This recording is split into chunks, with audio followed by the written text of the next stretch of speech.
ونعوذ بالله من شرور انفسنا ومن سيئات اعمالنا من يهده الله فلا مضل له ومن يضلل فلا هادي له واشهد ان لا اله الا الله وحده لا شريك له واشهد ان محمدا عبده ورسوله اللهم صل على نبينا محمد وعلى اله ومن تبعهم باحسان الى يوم الدين اللهم انفعنا بما علمتنا وعلمنا ما ينفعنا وزدنا ilma.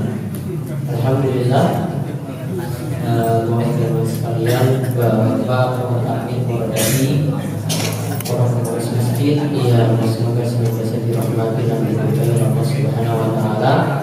Kita bersyukur pada kesempatan sore hari ini bersama buka puasa kita berada di tempat yang mulia untuk pembahasan yang pertama. Kita akan menyampaikan materi khusus anti biasa yang tema yang kita angkat mengenai masalah zakat.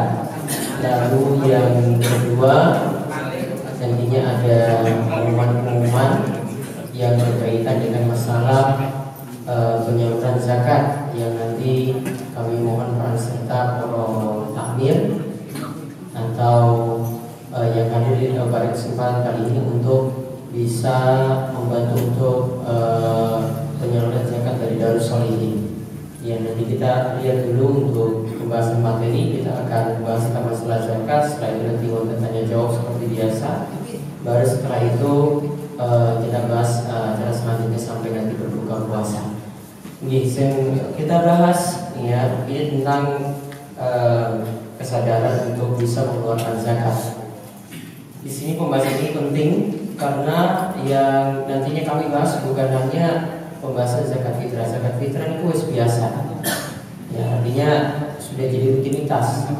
Namun yang kita rata-rata belum sadar itu tentang penunaian zakat mal. Nanti saya akan tunjukkan dan berikan beberapa poin yang di sini mungkin kita belum sadar. Ternyata kita di antara orang yang sudah punya kewajiban untuk menunaikan zakat mal dari penghasilan atau simpanan kita.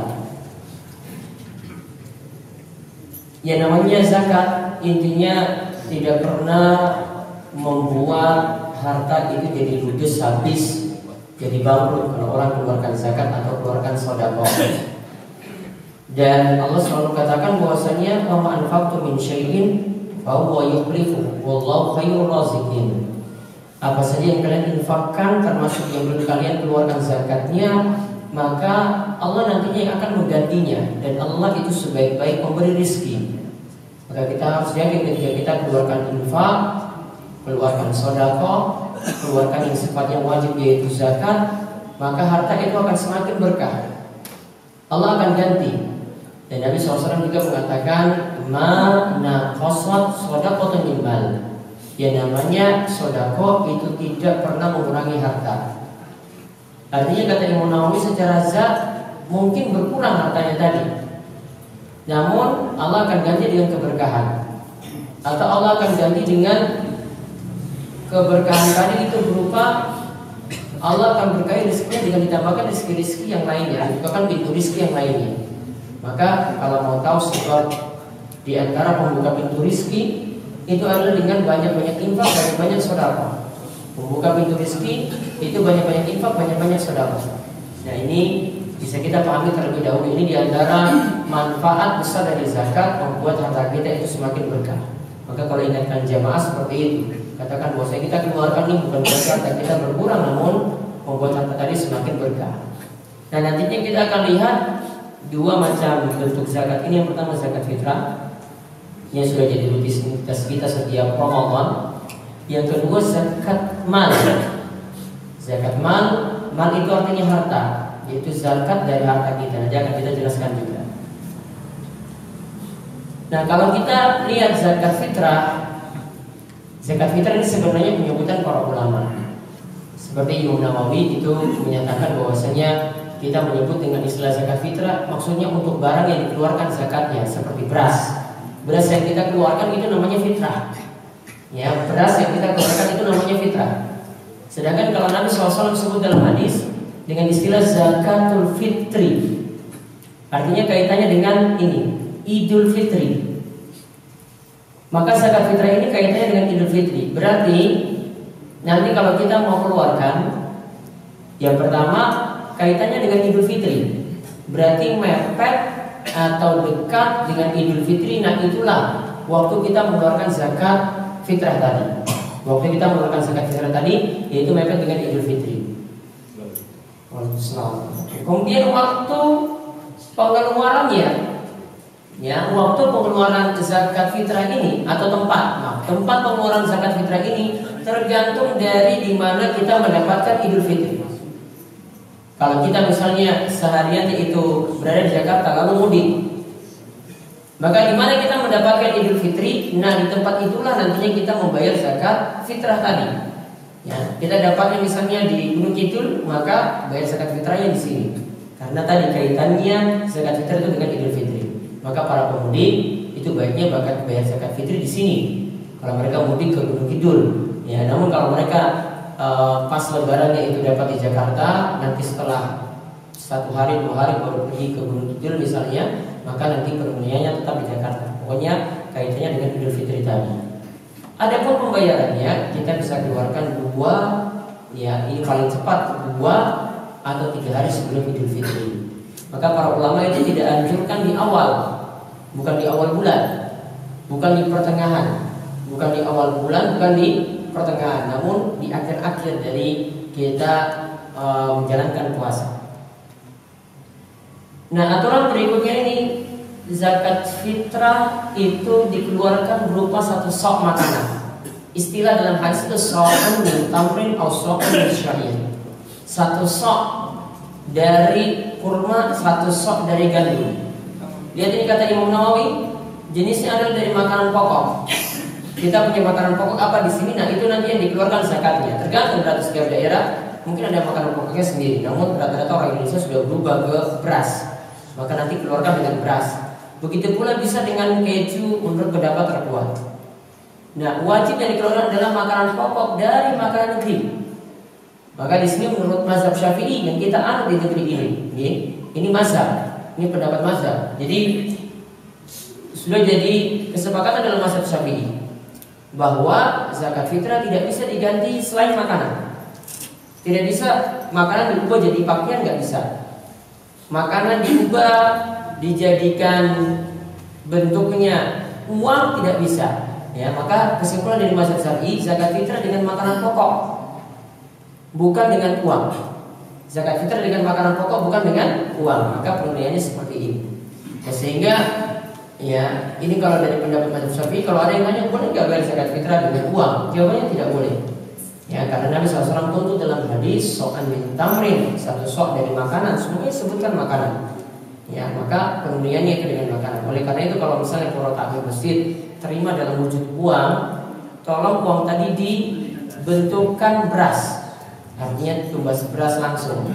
Artinya misalnya sekarang taruhlah 9.000 gitu berasnya, taruh 1 kilo 9.000. Maka patok saja ya 10.000 kalikan 2,5 25.000. Maka nanti pengeluarannya dengan 25.000 tadi. Ya dia beli beras seharga itu, ya dapat 2,5 kilo, berikan kepada fakir miskin berupa beras. Nah itu, ini solusinya seperti tadi. Adapun tujuannya ada 2, memberi makan pada orang miskin. Jadi ini memang tujuannya memberi makanan. Jadi bukan memberi, kita ingin makmurkan berupa uang, bukan. Namun kita ingin bahagiakan dengan makanan karena tuntutan hadis. Ini disebutkan dalam hadis Ibnu Abbas seperti ini. Kemudian yang kedua untuk menyucikan orang yang berpuasa minal-lagwi war-rafas. Itu kata Nabi SAW supaya kekurangan-kekurangan yang dilakukan ketika puasa, ada kata-kata kotor, hal yang sia-sia yang dilakukan yang tidak manfaat dilakukan, itu ditutup dengan mengeluarkan zakat fitrah tadi. Maka zakat fitrah ini untuk menambal kekurangan yang dilakukan ketika menjalankan ibadah puasa. Nah penyalurannya sendiri, kalau kita lihat dari hadis seperti hadis Ibnu Abbas disebutkan tu'matan lil masakin. Zakat fitrah itu untuk memberi makan kepada orang miskin. Maka tujuannya kepada orang miskin saja kita salurkan. Dan ini memang lebih butuh daripada ambil zakat, daripada orang yang berutang. Lebih butuh untuk zakat fitrah ini orang miskin. Dan ini tidak disalurkan pada 8 asnaf yang lain. Jadi cuma fakir dan miskin saja yang kita salurkan. Nah, adapun pengurus masjid baiknya tidak mengambil bagian dari zakat fitrah, karena ini kebiasaan di sebagian tempat pengurus masjid ini masih mendapatkan jatah padahal orang-orang yang mampu. Saran saya, tolong menjadi prioritas zakat fitrah ini disalurkan pada orang miskin. Takmir masjid tidak ambil bagian dari sini. Kalau mau ambil bagian, ya karena sudah keluar keringat itu untuk ganti keringat, ya saran saya itu ambil dari kas masjid saja. Jadi kas masjid itu nanti ya taruhlah berapa untuk masing-masing orang yang ngurus itu dikasih berupa uang saja dari kas masjid, itu lebih aman. Ya, sedangkan untuk berasnya tadi salurkan kepada fakir miskin nanti yang membutuhkan itu silakan. Nah ini lebih bagus. Yang pokoknya yang ngurus-ngurus semuanya itu intinya mereka tidak disebut ambil zakat. Ambil zakat para ulama itu katakan simpulkan dari ayat, karena dalam ayat surat At-Taubah ayat 6 itu disebutkan dengan wal amilina 'alaiha. Amil artinya kerja. Artinya benar-benar kerja, dia tarik, dia simpan, kemudian dia salurkan. Kemudian 'alaiha di situ yang dimaksudkan adalah ada otoritas. Artinya ketika narik bisa maksa. Pak, kalau jenengan nggak bisa bayar zakat, saya bisa lapor ke polisi. Ya. Jadi punya wewenang seperti itu, ada sifat memaksa.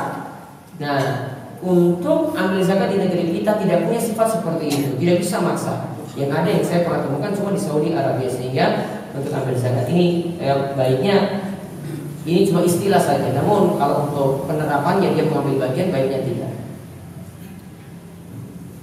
Nah ini pemahaman keliru lagi. Zakat fitrah juga bukan diserahkan seluruhnya pada kiai.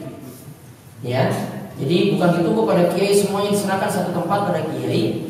Ini punya anggapan karena kiai ini yang dianggap yang menanggung dosa semuanya. Jadi jamaah harus kumpulkan pada kiai nanti, karena kiai nanti yang beri syafaat nanti pada hari kiamat. Yang nanggung dosa-dosa Mas Doyo ini adalah kiai. Jadi semuanya kumpulkan pada dia. Jadi dia yang nanggung dosa ini semuanya. Jadi kalau ada yang nggak puasa ya sudah kiai yang nanggung. Kalau ada yang nggak sholat ya sudah kiai yang nanggung. Oh kiai bebannya berat sekali. Ya. Ini anggapannya seperti ini sebenarnya. Awalnya seperti ini anggapannya. Ini keliru. Yang namanya dosa, ya, wala taziru waziratun wizra ukhra. Kata Allah Subhanahu wa taala, orang itu tidak bisa mewariskan dosa pada yang lainnya. Dosa kita nggak bisa diserahkan pada kiai. Ini nggak bisa diserahkan pada kiai, nggak bisa. Ya, dan Allah katakan walaysa lil insani illa ma sa'a. Dan manusia cuma dapat jatah apa yang dia amalkan. Ya sudah, amalannya itu sudah nggak bisa diwariskan kepada yang lainnya, tidak bisa. Maka kiai punya amalan sendiri. Setiap orang juga punya amalan sendiri. Ya, jadi keliru. Jadi kiainya nanti yang makmur. Ya, ini keliru fatal seperti ini. Makanya saya sebutkan ini karena masih saja sebagian pemahaman ini di masyarakat kita seperti ini. Jadi tolong dijelaskan. Ini tidak benar. Ya, anggapannya itu nanggung dosa. Kiai nanggung dosanya sendiri, jamaah nanggung dosanya sendiri. Coba masa kalau kiai nanggung dosa, berarti kalau misalnya dosanya semakin berat, berarti kiainya sendiri masuk neraka. Jamaah silakan masuk surga semuanya. Wah, enak sekali jamaah. Ya, kiainya nanggung semuanya. Baik. Nah, itu tadi tentang zakat fitrah. Sekarang kita lihat zakat mal. Atau kita sebut dengan zakat harta. Kalau kita lihat dalam hadis yang Nabi SAW sebutkan, bunyal Islam ala khamsin syahadati an la ilaha illallah wa anna Muhammadar Rasulullah wa iqamis shalah wa ita'iz zakah wa hajjil bait wa shaumi Ramadan, seperti dalam hadis Ibnu Umar diriwayatkan oleh Imam Bukhari dan Muslim, bahwasanya Islam dibangun di atas 5 perkara. Ya, Islam dibangun di atas 5 perkara, yaitu yang pertama syahadat la ilaha illallah Muhammadar Rasulullah. Kemudian yang kedua wa iqamis shalah, menunaikan salat. Yang ketiga menunaikan zakat. Ya, menunaikan zakat di sini yang disebutkan. Kemudian yang keempat menunaikan haji. Kemudian yang kelima Nabi SAW sebutkan berpuasa di bulan Ramadan. Di situ disebutkan zakat. Perlu dipahami rukun Islam kalau dimaksudkan zakat, ini sebenarnya bukan zakat fitrah yang dimaksud. Namun kalau disebutkan zakat, yang dimaksudkan ini zakat harta. Karena zakat fitrah itu sudah jadi rutinitas setiap Ramadan. Namun zakat mal ini yang sudah menjadi bagian dari rukun Islam. Maka bahaya kalau orang itu tidak menunaikan zakat mal, zakat harta, padahal sudah kena kewajiban, bahaya karena dia meninggalkan rukun Islam. Sedangkan kalau meninggalkan rukun Islam, dosanya bukan dosa biasa. Ya, dosanya bukan dosa biasa, dosanya lebih berat. Maka kalau contoh yang para ulama itu jelas hanya bagian dari rukun Islam. Ya, yang bagian dari rukun Islam, para ulama itu sebutkan misalnya meninggalkan sholat. Imam Ibnu Qayyim itu mengatakan orang yang meninggalkan sholat dosanya lebih besar daripada dosa-dosa besar yang lainnya. Dan ini kata beliau kata sepakat ulama. Meninggalkan sholat lebih parah daripada selingkuh, meninggalkan sholat lebih parah daripada mencuri, meninggalkan sholat lebih parah daripada membunuh, lebih parah daripada dosa besar yang lainnya.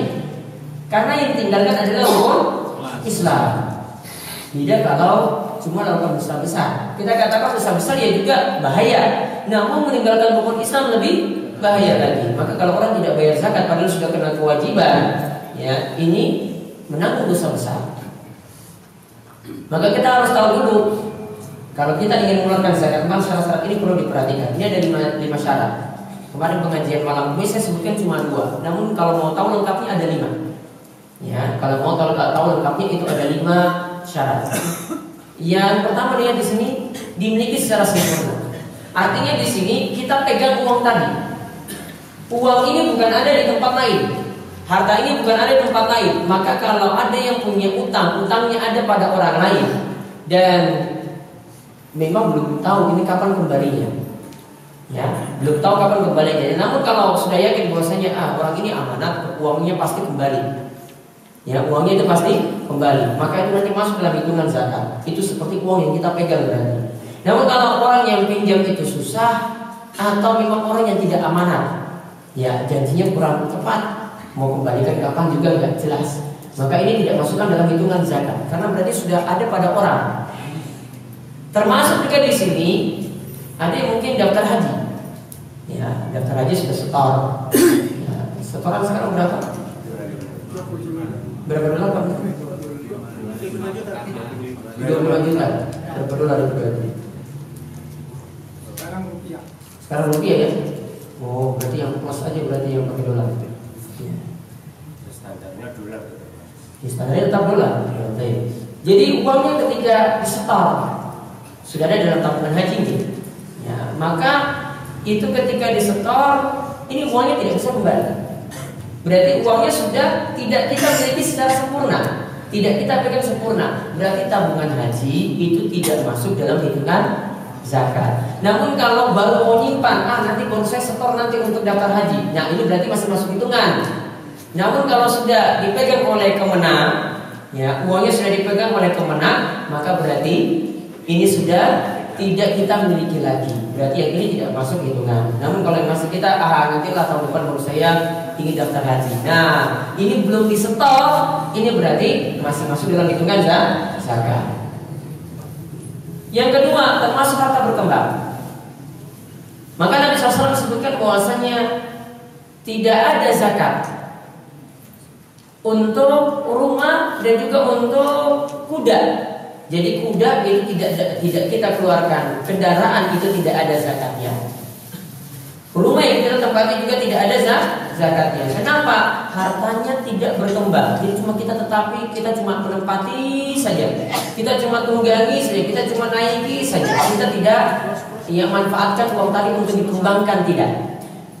Maka kalau hartanya bukan harta berkembang, ini tidak masuk dalam hitungan zakat. Maka rumah yang kita miliki walaupun harganya 1 miliar itu tidak masuk dalam hitungan zakat. Beda kalau rumah kontrakan. Mobil yang kita miliki harga 100 juta ini juga tidak masuk dalam hitungan zakat, kecuali kalau jadi mobil rentalan. Begitu juga tadi kalau jadi rumah kos-kosan, ini baru nanti kena zakat dari hasil usahanya. Ya, sama seperti tanah juga, tanah yang jadi kita tempati atau kita cuma tanduri saja tanah tadi. Ini juga tidak kena zakat. Ya, karena tidak berkembang. Namun hasilnya dari yang kita tanam saja yang berkembang, namun tanahnya sendiri tidak berkembang. Maka kalau tanahnya kalau kita tanduri saja, kita tanami, ini tidak masuk dalam hitungan zakat. Kemudian yang ketiga, telah mencapai nisab. Jadi ada ukuran tertentu harta itu kena zakat. Nisab ini artinya kalau sudah mencapai jumlah ini, jumlah X, berarti sudah kena zakat. Kalau belum mencapai, berarti tidak kena zakat. Kalau sudah mencapai, nah itulah baru disebut wong sugih. Namun kalau belum mencapai, ya berarti belum wong sugih. Artinya dia baru merangkak dari wong sugih ketika itu. Ya, jadi yang kena zakat kaya benaran dulu. Kalau belum kaya benaran, nggak dipaksa untuk keluarkan zakat. Ya, nggak ada hitung-hitungan zakat. Ya, jadi yang kena itu kalau sudah jadi sugih benaran itu kayak benar dulu, baru nanti dia kena zakat. Kalau baru merangkak naik terus ludes lagi, merangkak naik terus ludes lagi, nah ini nggak kena. Maka Islam nggak menyusahkan di sini dalam masalah zakat. Kemudian telah mencapai haul. Haul di sini artinya nanti saya jelaskan hitungan untuk 1 tahun. Artinya harta tadi sudah bertahan selama 1 tahun. Jadi tahun lalu 1436 Hijriah Ramadan. Wah, dia dapat uang 10 juta. Dia simpan, dia kembangkan untuk usaha. Ternyata di akhir sekarang ini, di akhir tahun yaitu Ramadan tahun ini, ternyata uangnya jadi 20 juta. Berarti nanti kena zakat. Ya, karena sudah bertahan selama 1 tahun. Kemudian zakat ini kelebihan dari kebutuhan pokok. Maka nanti yang lebih tepat, harta itu tunggu stabilnya dulu, tunggu 1 tahun. Sehingga yang paling tepat hitungannya bukan kita keluarkan zakat setiap bulan atau biasa disebut dengan zakat profesi. Yang lebih tepat harta ini stabil dulu. Simpanan kita ini butuh stabil. Karena kalau sebulan masih ada bayar pikiran, iya tak? Masih ada nanti bayar lagi keperluan-keperluan yang lain. Istri butuh baju lah, butuh ini, butuh macam-macam, ya. Sehingga pengeluarannya banyak. Sehingga tidak dihitung dari penghasilan kotor, tidak. Namun nanti setelah digunakan dulu, nanti bertahan selama 1 tahun, sisanya berapa nanti baru dikeluarkan zakat. Sehingga kebutuhan pokok dipenuhi dulu. Ya, kebutuhan pokok dulu dipenuhi, kewajiban dulu dipenuhi, baru nanti dizakati. Maka yang dikeluarkan zakat ini harta-hartanya ada 5 di sini. Kalau kita kelompokkan, ada mata uang, ada barang dagangan, ada hasil pertanian, ada hewan ternak, ada harta karun. Contoh di sini saya sebutkan nisab. Saya sebutkan nisab di sini. Contoh nisab ya. Tadi nisab itu apa? Kadar minimal kena zakat. Artinya sudah sampai jumlah X ini, berarti nanti ada kena kewajiban zakat. Kalau belum mencapai berarti tidak kena kewajiban zakat. Contoh yang punya emas sekian. Berapa gram itu? 85. Jadi dia punya simpanan emas di rumah gini loh, 85 gram.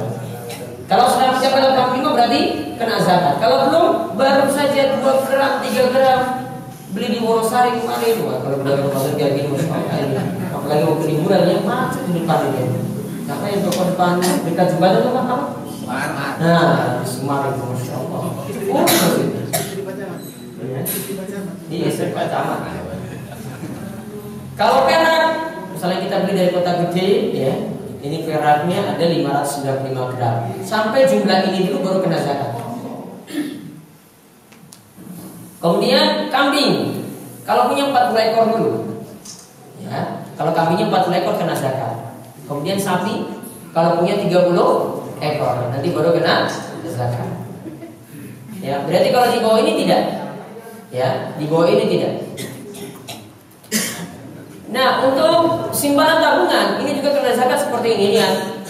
Setiap tahun Hijriah, artinya setiap tahun, hitungannya tahun Hijriah, nanti dikeluarkan dari saldo terakhir. Saya contohkan hitungannya seperti ini. Dan 2,5% ya, kena zakatnya atau 1/40 dari simpanan. Perhitungannya seperti ini jika kita punya simpanan uang. Ya, jika kita punya simpanan uang. Lihat, sudah bertahan setahun. Ya, sudah bertahan setahun. Lalu bertahan tadi di atas nisab perak. Ya, kemudian nisab perak ini tadi berapa? 595 gram. 595 gram perak itu harga itu cuma sekitar 10.000. Kalau emas berapa? 500.000. 500.000 kali 85 tadi 40 juta. Kalau perak itu cuma 10.000 berarti cuma 5 juta. Maka antara nisab emas dan nisab perak itu jauh sekali jumlahnya. Ya. Maka kita pakai yang paling rendah. Kenapa dipilih yang paling rendah antara emas dan perak? Biar banyak yang bayar zakat. Kalau banyak yang bayar zakat berarti kemiskinan jadi teratasi. Yang kalau kita pakai 40 juta, wah, tabungan gak ada yang sebesar 40 juta orang dulu gitu. Ya.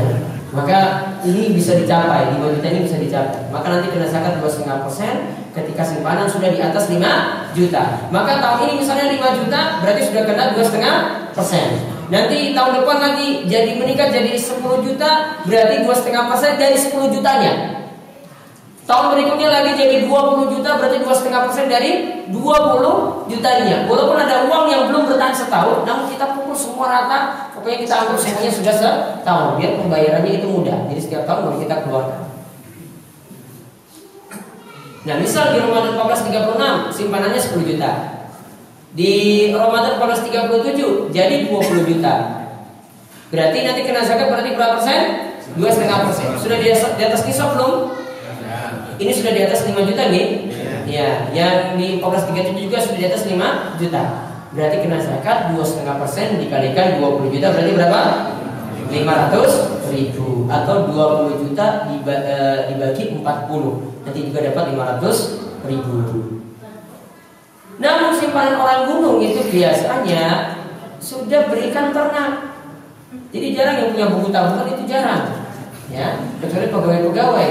Namun kalau wong desa itu biasanya diwujudkan dalam bentuk apa? Ternak. Berarti tabungannya itu berupa ternak. Kena atau tidak? Kena. Lihat di sini, jika ya ini aset yang bertahan setahun, punya sapi, nilainya di atas 5 juta. Ya memang di atas 5 juta kan sapi. Iya kan?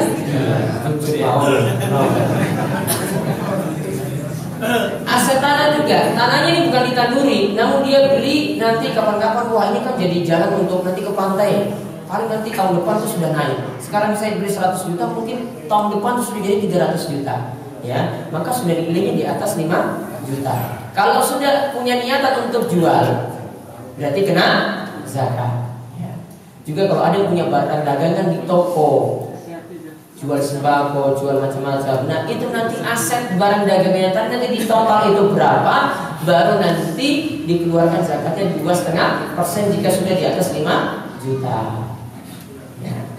Intinya zakat-zakat tadi disalurkan kepada 8 golongan. Disebutkan dalam surat At-Taubah ayat 6 ini, ayat 60 ini ya. Innamas shadaqatu lil fuqara'i wal masakin wal 'amilina 'alaiha wal mu'allafati qulubuhum wa fi riqabi wal gharimin wa fi sabilillah wa fi sabil faridatan minallah. Itu adalah kewajiban kepada Allah. Wallahu alimul hakim. Allah itu Maha mengetahui lagi Maha bijaksana. Maka totalnya ada 8. Yang pertama fakir. Yang kedua miskin. Yang ketiga ambil zakat. Yang keempat mu'allafatul qulubuhum, kita sebut dengan mu'allaf. Yang kelima membebaskan budak. Yang keenam orang yang terlilit utang. Yang ketujuh fisabilillah. Yang kedelapan ibnu sabil. Maka lihat di sini fakir. Fakir ini 50% kebutuhan pokok belum bisa dipenuhi. Kebutuhan pokok itu apa aja? Sandang, pangan, papan. Ya, makannya masih susah, pakaiannya belum bisa beli, rumah juga masih numpang. Maka kalau 50% kebutuhan pokoknya belum bisa penuhi, namanya fakir. Kalau miskin 100% kebutuhan pokok belum bisa dipenuhi, 50%-nya sudah kerja, tapi tetap belum bisa terpenuhi 100%-nya. Bayar anak sekolah saja sulit. Ini namanya istilah fakir dan miskin. Ada pun amil zakat itu tadi yang punya dua syarat. Yang pertama bertugas untuk mengumpulkan zakat, ya, menarik zakat, mengumpulkan, kemudian nanti disalurkan. Ditambah syarat yang kedua, dapat wewenang untuk menarik zakat. Artinya bisa maksa orang untuk menarik zakat. Ini kalau ada keputusan pemerintah baru bisa melakukan seperti ini. Namun rata-rata amil zakat di tempat kita tidak disebut amil zakat. Mereka cuma mengurus zakat saja, kerja sosial. Nah, apalagi pengurus masjid, kerja sosial. Maka saran saya tadi ambil dari kas masjid saja lah untuk menangani atau mengurus mereka. Kemudian mu'allafatul qulubuhum ini pengertiannya bukan hanya orang yang masuk Islam. Memang orang yang masuk Islam iya. Namun mu'allafatul qulubuhum ini untuk orang-orang yang ingin ditarik hatinya. Ada orang yang masuk Islam ingin kuat imannya lagi, ya, kita kasih zakat biar dia itu imannya makin kuat. Berarti kalau masuk Islamnya sudah 10 tahun, 20 tahun masih disebut mu'allaf atau tidak? Enggak. Apalagi dia mau sukil. Malah dia yang nyantuni fakir miskin, malah dia yang nyantuni anak yatim, dia nggak pantas lagi disebut mu'allaf. Ya, disebut mu'allaf tadi kalau masih ingin ditarik hatinya, dikuatkan imannya, intinya seperti itu. Ada juga non muslim, wah sudah tanda-tanda ini dia mau masuk Islam, sudahlah disogok sekalian. Ya, disogok sekalian ini Pak, saya akan dengan ini tanda orang Islam masih peduli pada bapak. Akhirnya nanti dia tertarik, ya apalagi tarik untuk masuk Islam. Itu dari zakat juga. Ada juga bisa preman. Preman sering ganggu orang, ya, ingin narik dia ke masjid. Maka bisa diberikan zakat, sudah kasih dia zakat saja. Biar dia itu nggak ganggu orang-orang, biar dia itu jadi sadar untuk ke masjid. Termasuk juga kata para ulama, seperti dikatakan oleh Syekh Muhammad SAW, termasuk juga untuk orang yang malas-malas sholat. Itu didata, mana yang malas sholat, kemudian kasih zakat, diberi catatan, Pak, ini untuk menarik bapak ke masjid, ya, dikasih zakat seperti itu boleh. Masuk di sini mu'allafatu qulubuhum. Walaupun nanti mau sugih bisa dapat dari zakat ini, ya. Walaupun mau sugih bisa dapat dari zakat ini. Dia tidak masuk dalam fakir miskin, namun dari mu'allafatu qulubuhum. Kemudian membebaskan budak, ini permasalahan yang kita tidak dapati. Lalu orang yang terlilit utang, ya terlilit utang tidak mesti serahkan kepada orangnya langsung. Dia punya utang yang berat. Kalau terlilit itu maksudnya aset-asetnya ludes, habis. Ya, utangnya 100 juta. Kalau rumahnya dijual, hewan ternaknya dijual, hartanya semua dijual, cuma laku 20 juta. Utangnya tadi berapa? 100 juta. Maka itu sudah dikatakan bangkrut. Ya, itu sudah dikatakan apa? Bangkrut, pailit. Ini baru masuk golongan orang yang terlilit utang.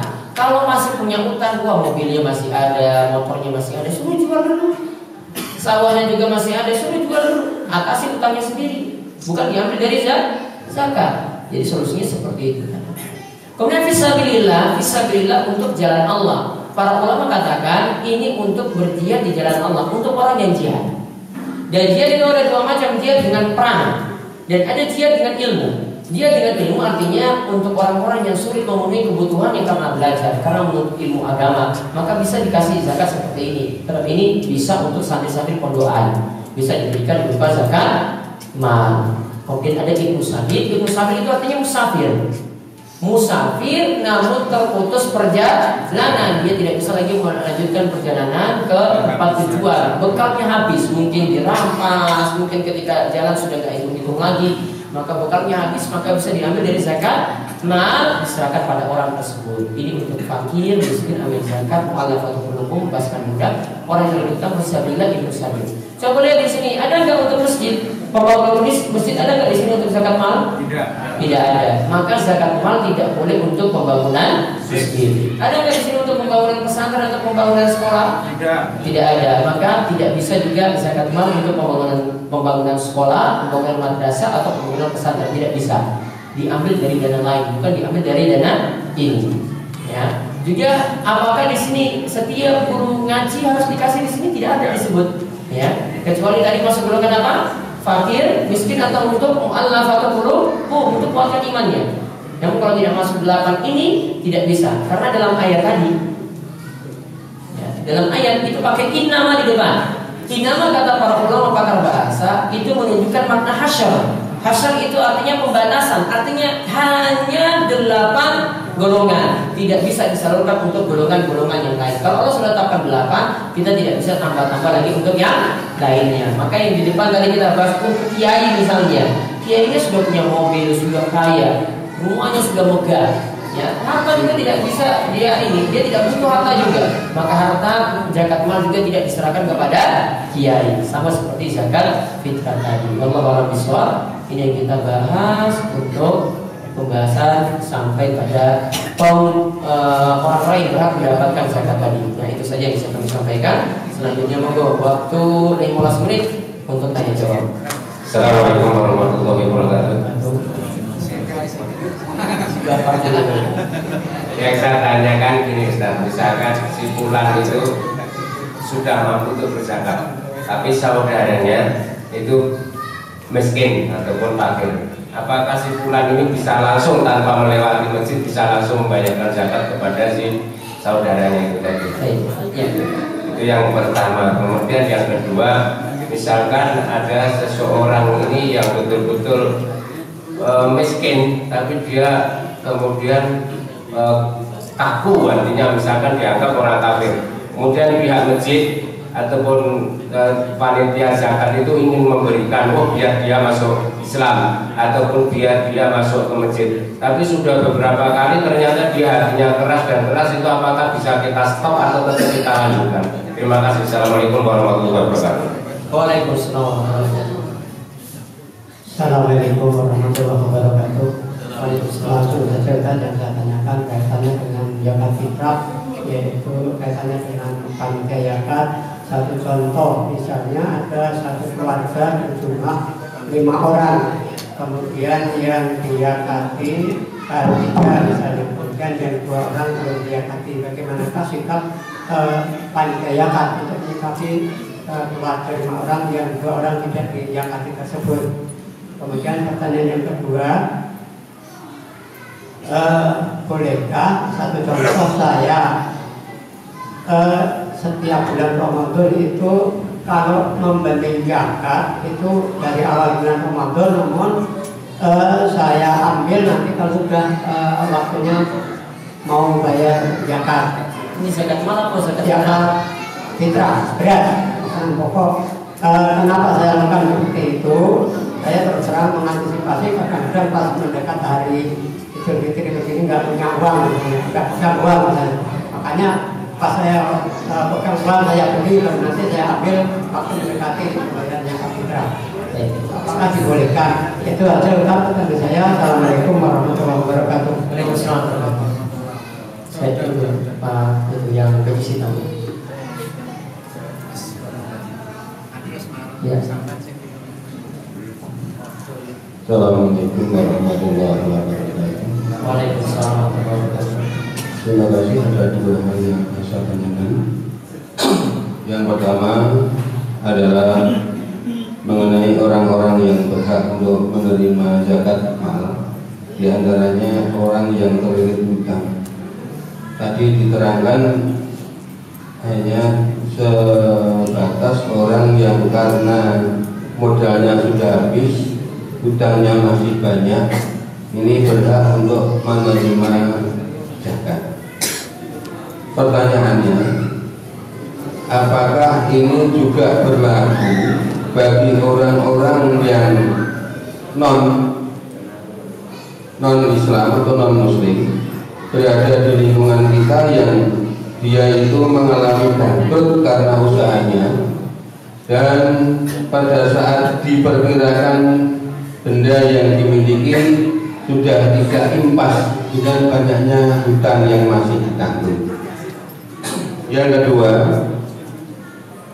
juga terdapat di lingkungan kami orangnya juga Muslim dan juga mau mengerjakan sholat, tapi entah itu bolong-bolong atau tidak, tapi setahu saya bila berkumpul dengan kami beliaunya ini tetap mengerjakan sholat. Karena harta kekayaannya sudah habis, dia ini sudah tidak punya semangat kerja lagi, dan hutangnya juga masih banyak. Semestinya kalau sebatas pengetahuan kami, bagaimanapun keadaannya kita masih diwajibkan untuk berusaha apa yang kita bisa dan apa yang kita mampu.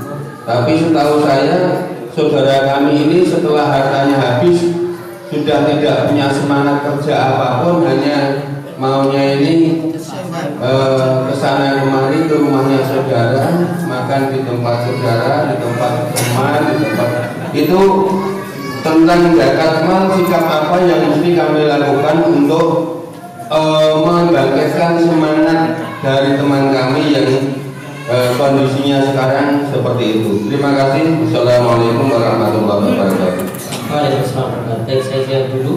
Yang pertama tadi, boleh nggak bayar zakat langsung kita serahkan kepada yang butuh, misalnya sebelum yang miskin, tanpa melewati masjid atau tanpa melewati amil zakat? Saran saya malah lebih bagus langsung. Ya, ibaratnya seperti talang itu langsung lewat, ya, tanpa mampir, tanpa kena potongan. Contoh kalau kita lewat amil zakat, lewat badan-badan amil zakat, zakat bapak-bapak nanti dipotong jadi diambil 1/8 bagian. Ya, ini aturan. Aturan kalau lewat ambil zakat resmi itu dipotong 1/8. Logikanya saja kita kalau mau pakai kurang pasnya. Coba lihat kalau misalnya ambil zakat dapat 8 miliar. Ya, ambil zakat bulan Ramadan ini dapat 8 miliar. 1/8-nya berarti berapa? 1/8-nya berarti berapa? 1 miliar kan? Coba bayangkan, cuma duduk santai-santai saya di tempatnya sudah dapat 1 miliar juga. Dia tinggal bagi yang kerja situ berapa? Ya, cuma modal poin saja. Akar tak kongkos zakatnya Pak. 1 miliar loh itu. Dapat zakat 8M, ya. Dia sudah dapat 1/8 bagian. Ini kalau mau lewat tadi. Jadi zakat kita sudah dipotong dari 1/8. Jadi kalau misalnya kita setor zakat kita 8 juta misalnya ini, maka dia sudah ambil 1 juta. Ya, dia salurkan kepada fakir miskin berapa? 7 juta. Ya. Namun kalau kita serahkan langsung, apalagi ini keluarga yang benar-benar butuh sekali, maka langsung, ya, tanpa ada potongan lagi, ya, tanpa ada potongan, malah lebih manfaat. Saran saya memang seperti itu. Ya, jadi makmurkan keluarga dekat dulu daripada orang jauh. Bahkan kalau beri kepada sedulur dekat, beri kepada kerabat dekat, pahalanya jadi 2. Yang pertama pahala karena sudah keluarkan zakat. Yang kedua pahalanya jalinlah hubungan silaturahim. Silaturahimnya makin kuat. Masya Allah, sedulur saya kok perhatikan saya yang susah seperti ini. Ya, dia merasa diperhatikan. Dan seperti itu dia jalin silaturahim, berarti rezekinya makin berkah, umurnya juga makin berkah. Ya, karena Rasulullah katakan, siapa yang mau menahagga ayusatullah fi rizki wa yus'alahu fi asari falyasir rahim. Siapa yang mau dipanjangkan umurnya dan diberkahi rezekinya, maka jadilah hubungan silaturahim. Silaturahim ini bentuknya tadi bisa karena tunaikan zakat kepada sedulur. Jadi bisa langsung seperti itu. Sah. Yang penting sudah ada penyerahan saja sudah sah. Ini yang saya sudah sah. Bahkan tanpa kita beritahu, ya, ini zakat saya, tanpa beritahu pun kita sudah niatan. Karena ini nama amal niat, gitu. Ya, setiap amal tergantung pada niat. Kita niatnya maksudnya zakat.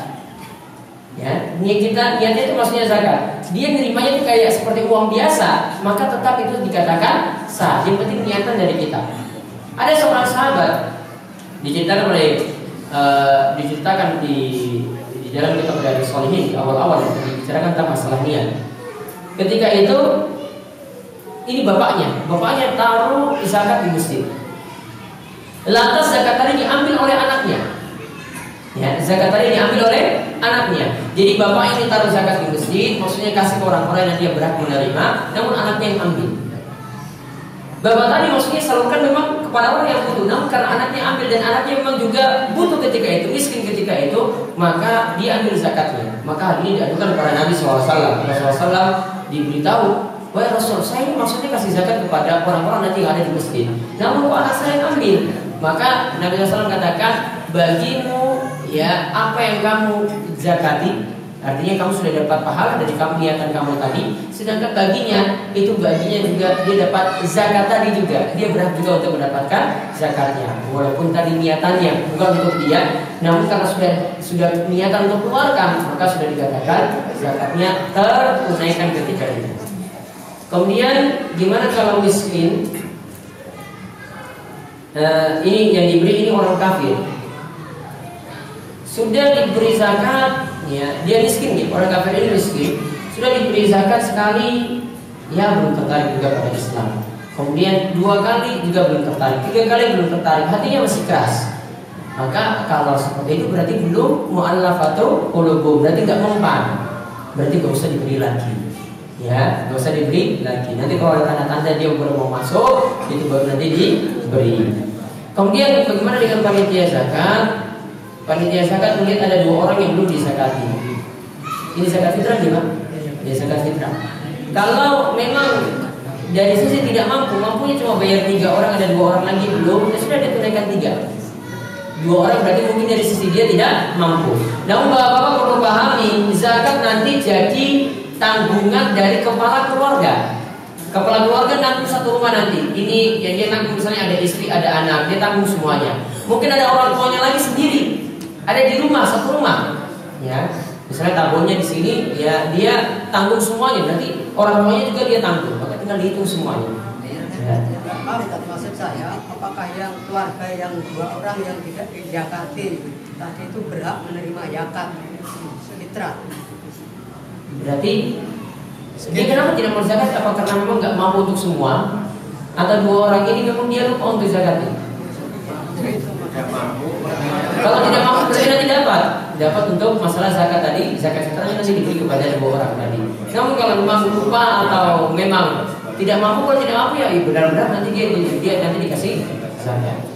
Kemudian untuk zakat fitrah tadi dikeluarkan di awal Ramadan, kalau mau sekedar kumpulkan boleh.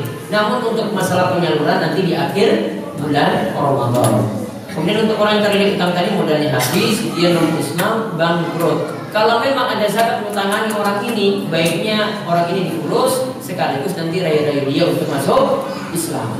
Ya, kalau bisa, kalau ada uangnya ini kayaknya utangnya banyak sekali.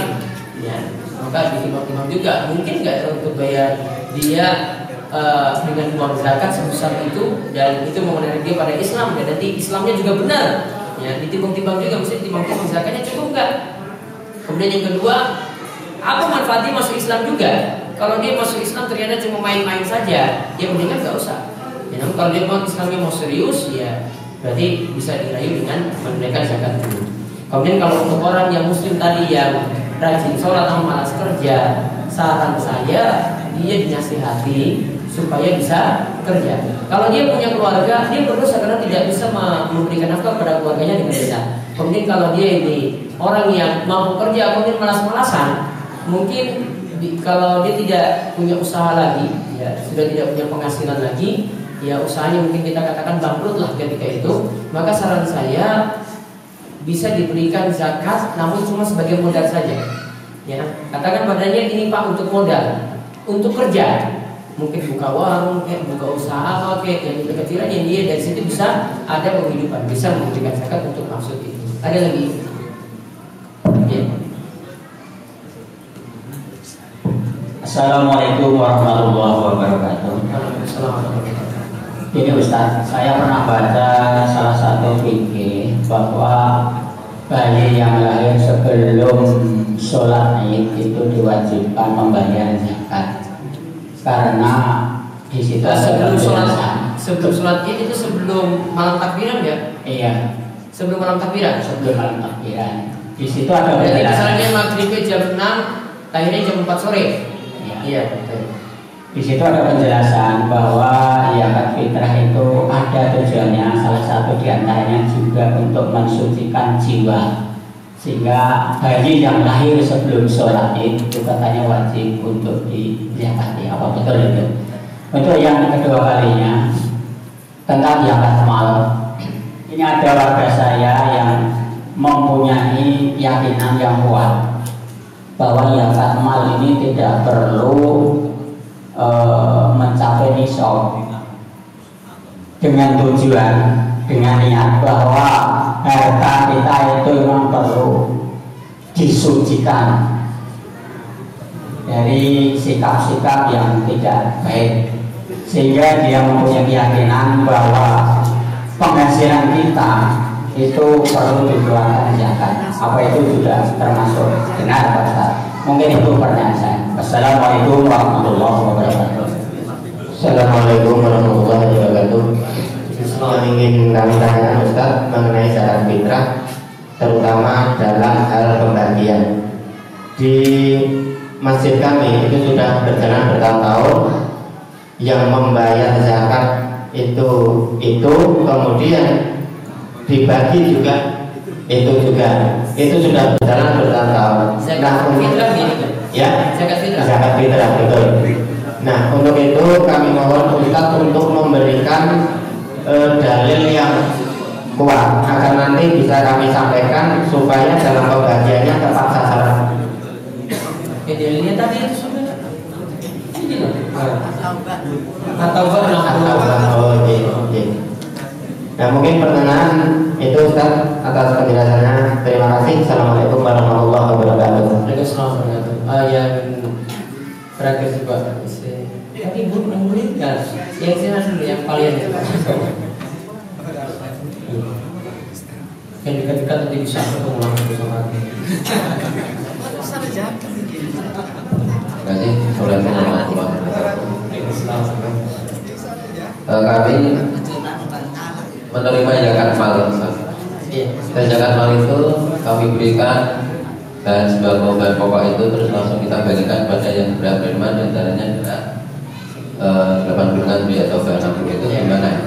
Jadi zakat mal diwujudkan sembako. Ya, itu dibagikan. Terima kasih. Assalamualaikum warahmatullahi wabarakatuh. Satu lagi. Langsung. Ya. Assalamualaikum warahmatullahi wabarakatuh. Waalaikumsalam warahmatullahi wabarakatuh. Tadi di sini Ustadz katakan kalau ada yang mudik bayar zakat fitrahnya zakat fitrahnya di tempat ia menunaikan Idul Fitri. Iya. Ini kan banyak kasus ini. Banyak kasus ini misalnya yang mudik ini cuma perempuannya gitu loh. Padahal yang wajib membayar zakat itu kan kepala keluarga.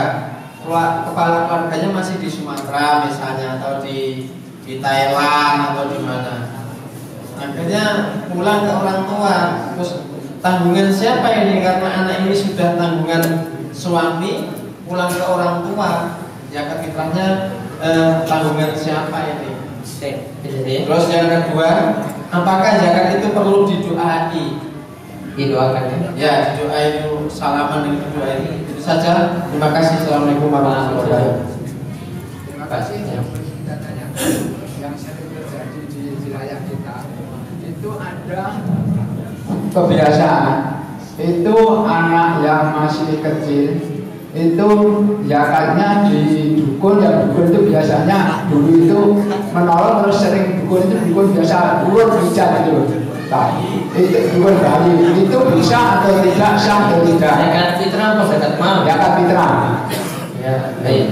Terus yang kedua, tadi dikatakan dengan tema yang di depan, misalnya mobil itu kalau mobil untuk rentalan bisa dizakati. Itu dengan kenajakannya itu harus senilai harga mobilnya atau hasilnya per tahun yang dizakati. Itu yang kita kalau mobil rentalan hasilnya. Ya, karena ada mobil rentalan yang mesti utang juga. Nah, namun hasilnya kan ada, nanti hasilnya dizakati. Baik, saya bahas dulu. Bagaimana kalau bayi sebelum sholat Id lahir jam 4 sore tadi, ya, lahir jam 4 sore misalnya, apakah wajib zakat? Aturannya zakat fitrah, ingat, zakat fitrah aturannya kalau dapat waktu maghrib di malam takbiran. Siapa saya dapat waktu maghrib di malam takbiran berarti wajib bayar zakat fitrah. Maghrib jam 5:30 ini ya, jam 5:30. Dia dapati waktu itu, oh berarti harus wajib zakat. Lalu setengah jam kemudian mati, berarti tetap dikeluarkan zakatnya. Sama juga seperti bayi tadi yang lahir jam 4 sore. Berarti karena dia dapat waktu maghrib masih hidup kan? Hidup kan? Dia hidup. Berarti sudah kena kewajiban zakat. Yang masalahnya dibalik.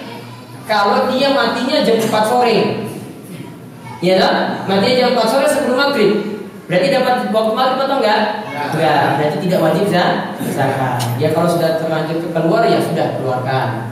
Ya. Begitu juga kalau ada bayi yang lahir jam 8 malam, ya maghribnya sudah lewat kan? Lewat kemudian lahir, berarti dia belum wujud manusia dulu, masih dalam bentuk janin. Maka ini cuma dikatakan oleh para ulama disunahkan saja, karena ada praktek sahabat mereka tetap membayarkan bayi zakat fitrah untuk bayi dalam kandungan. Zakat fitrah untuk bayi dalam kandungan tetap dibayar, berarti tetap dikeluarkan lebih bagus walaupun masih dalam bentuk janin. Baik, seperti ini jawabannya. Kemudian untuk gimana kalau zakat mal tidak perlu mencapai nisab, yang penting kan harta tadi kita sedekahkan. Iya betul, memang dengan sedekah itu untuk menyucikan harta. Namun kita sekarang bahas wajibnya itu bagaimana. Artinya Islam itu tidak membebani. Tunggu sampai wajib dulu baru kita keluarkan. Namun kalau dia mau ya sudahlah, saya setiap bulan ada penghasilan keluarkan. Nah itu namanya sedekah. Ya, namun wajibnya bagaimana? Tunggu, ada aturan tadi wajibnya. Kalau wajib sifatnya maksa, keluarkan, kalau enggak dosa. Namun kalau tadi mau sekedar keluarkan, ya mau silakan. Ya, untuk menyucikan hartanya ya mau silakan, mau tiap bulan, mau tiap Jumat, mau tiap hari pun boleh.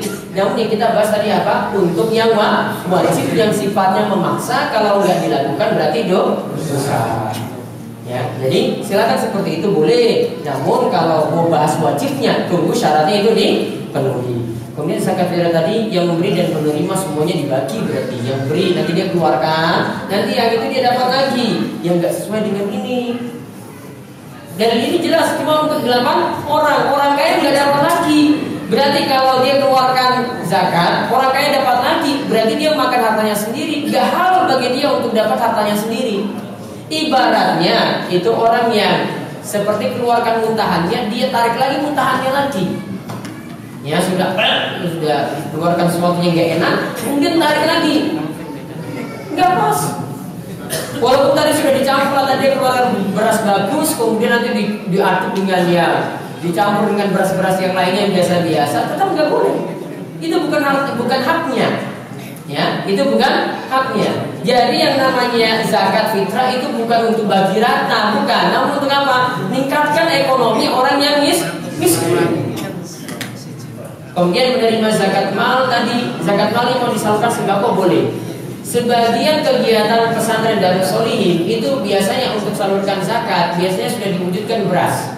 Ya, namun yang lainnya mungkin nggak sadar kalau ini dari zakat. Namun biasanya kami bentukkan zakat. Misalnya paketnya 30.000. Nah itu sebenarnya dari zakat 30.000 disalurkan seperti itu. Ini mungkin malah lebih manfaat. Ya, namun tergantung di sini. Ini sebenarnya hak fakir miskin. Fakir miskinnya inginnya apa? Kalau dia seperti itu tidak masalah, ya sudah silakan belikan. Namun kalau dia mungkin agak berkah, saya ingin uang saja biar nanti untuk anak sekolah, untuk beli baju dan seterusnya, ya baiknya dikasih uang. Kemudian kalau kepala keluarganya di Sumatera, istrinya pulang, gitu ya. Sebenarnya yang jadi tanggung jawabnya kepala keluarga untuk menunaikan di tempat dia dapat Idul Fitri, hukumnya sunnah, nggak wajib. Maksudnya kalau lebarannya sini, namun kok bayarnya di Jakarta boleh. Nah kalau kepala keluarga misalnya di Sumatera, dia bayar zakat fitrah untuk istri dan anaknya di Sumatera boleh. Ya, namun di sini paling bagusnya seperti tadi, istri mungkin menaikkan di gunung, dan nanti kepala keluarga tetap di Sumatera. Kemudian apakah pakai didoakan juga? Sebenarnya orang-orang sini itu cuma pingin sah-sahnya itu pakai bahasa Arab. Ya, ingin sah-sahnya itu biar keren pakai bahasa Arab. Jadi suruh buat-buat doa gitu, Ustaz gimana doanya untuk ini? Ya kalau semua buat-buat juga bisa. Ya, yang penting ada ijab kabul saja sudah. Pak Takmir, ini saya serahkan zakat untuk keluarga saya, ini tiang wolu pun. Ya, sah, sudah sah. Ini tinggal aja pergi sudah sah. Sebenarnya kan cuma pengennya, ya saya terima zakatnya, apa istilahnya kalau ini yang Indonesia akad nikah pakai bahasa, boleh nggak kalau ini? Enggak boleh. Intinya kayak gitu juga. Ada akad nikah orang ini pakai bahasa Arab, ya tetap sah juga pakai bahasa Indonesia sama. Cuma keren aja kan, wah ini biar didoakan gitu. Tapi doakan juga yang didoakan juga nggak paham kok. Gitu. Apakah perlu jabat tangan? Sama seperti kita kalau beli di toko, nggak perlu pakai jabat tangan, tetap barang nanti jadi milik kita. Kita sudah bayar, ya, kita sudah ambil barang, sudah ijab kabul namanya seperti itu. Ya, ijab kabul seperti tadi. Cuma keren-kerenan aja ya kayak gitu. Saya nggak pernah terang-terangan kayak gitu, cuma keren-keren. Pakai bahasa Arab juga saya bisa. Namun sudah serahkan aja berapa? 8 orang. Wes tak catat mungkin Pak. Pun sah. Ini 2,5 kilo kali 8. Oh sudah ditimbang juga. Sah, sudah tinggal bagi. Terus untuk tadi zakatnya diserahkan pada tukang urut. Ya lihat dulu tukang urutnya ini mau suci apa bukan? Mau mahal? Kalau cuma mau terima kasih silakan kasih uang saja lah. Ya, saya Idul Fitri mau kasih gitu kalau sudah bantu-bantu, silakan kasih uang aja. Zakat fitrah tetap disalurkan kepada orang miskin. Kemudian untuk pembelian rentalan tadi nanti diambil dari penghasilannya, bukan dari harga mobilnya. Wallahu a'lam bishawab. Sebelum buka tinggal beberapa menit lagi ada pengumuman. Nanti kami minta data. Sebenarnya malam Kamis kemarin kami sudah minta nih. Ya mungkin ada yang baru tahu karena SMS baru saya sebarkan tadi. Intinya kami ingin dari Darus Sholihin ingin menyalurkan zakat seperti tahun-tahun berikutnya. Kami ingin salurkan langsung tepat sasaran. Dari kami nggak pakai potong. Ya, jadi kami nggak pakai potong, maka nanti kami serahkan juga kepada poro takmir juga nggak main potong. Ya, jadi langsung salurkan. Bukan langsung dapat 7 potong, langsung paham. Ya, Dan nanti kami salurkan ini, kami butuh data. Jadi nanti data ini diperlukan langsung kami amplopi dari sini. Tujuannya diamplopi di mana? Nanti kita kasih cap. Fred, besok cap pesantren Darus Sholihin. Ya, sudah di lem juga langsung, sehingga nggak bisa dibuka-buka. Nggak bisa dibuka-buka. Jadi kalau misalnya nanti kita serahkan 50.000, ya berarti sampai di jamaah ya 50.000. Ya, nggak bisa nanti sampai di jamaah sudah 20. Paham ya? Iya. Jadi tujuannya gitu, jadi sudah diamplopi ya, diamplopi. Nah, sekarang tinggal butuh tadi ini, dan paham kan yang sudah menerima paham ini ya? Fakir miskin di sini bisa yang jompo juga, yang ditinggal anaknya nggak pernah diurus, atau mungkin sudah ronde nggak pernah ada yang ngurus juga, ada mungkin yang cacat nggak bisa kerja, yang pokoknya yang bapak-bapak mau takmir sudah paham itu nggak mampu masuk golongan fakir miskin, tolong didata, ya tolong didata. Atau mungkin yang dari sisi ekonomi memang susah sekali hidupnya, sudah kerja juga nggak tetap bisa memenuhi kebutuhannya. Jadi nanti kita kasih untuk itu.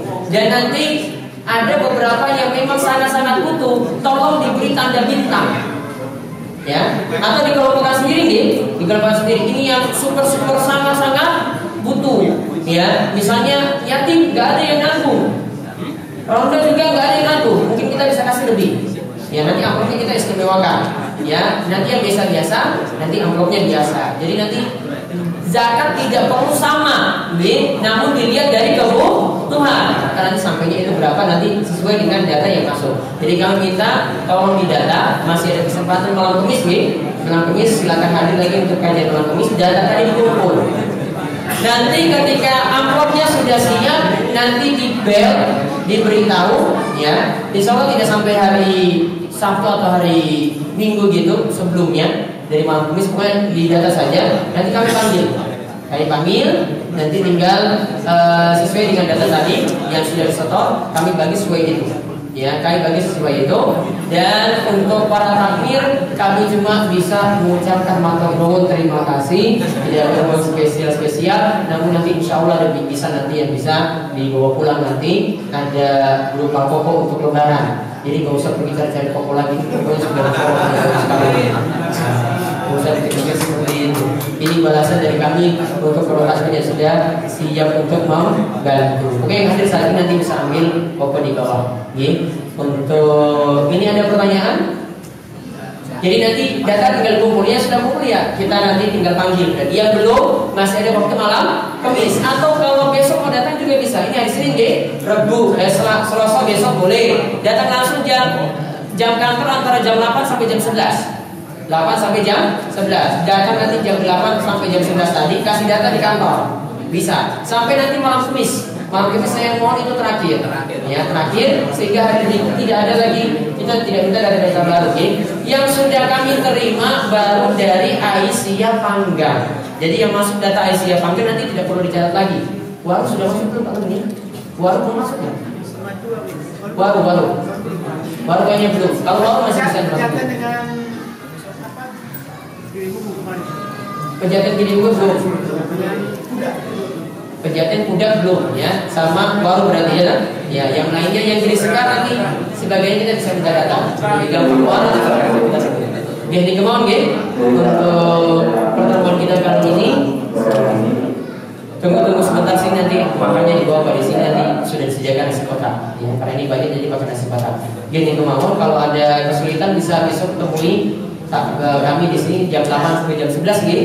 Mau kasih data hari Selasa boleh, Rabu pagi boleh, malam Kamis juga boleh. Ya, malam Kamis terakhir. Saya harap malam Kamis terakhir tidak ada lagi data berikutnya. Ini kemauan untuk penjelasan hari ini, mudah-mudahan bermanfaat dan kami ucapkan terima kasih selama ini sudah bisa membantu pesantren untuk penyaluran kegiatan-kegiatan sosial seperti tadi. Nanti untuk masalah budget bisa ambil di bawah. Ini kemauan kita cukupkan, kita tutup dengan doa kepada majelis. Semoga Assalamualaikum warahmatullahi wabarakatuh.